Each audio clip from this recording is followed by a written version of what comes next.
Masyado na akong malakas sa mundo ng mga tao. Halika na, samahan niyo ako sa mundo ng mga kanto. Naglalakad ako. Hindi ko rin alam kung bakit.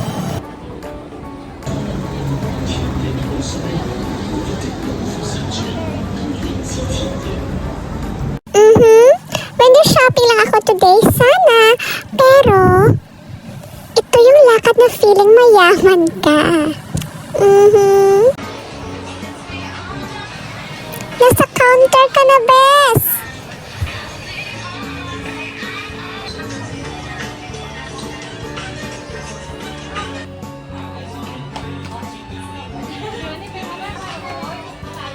So ito na nga, nakabili na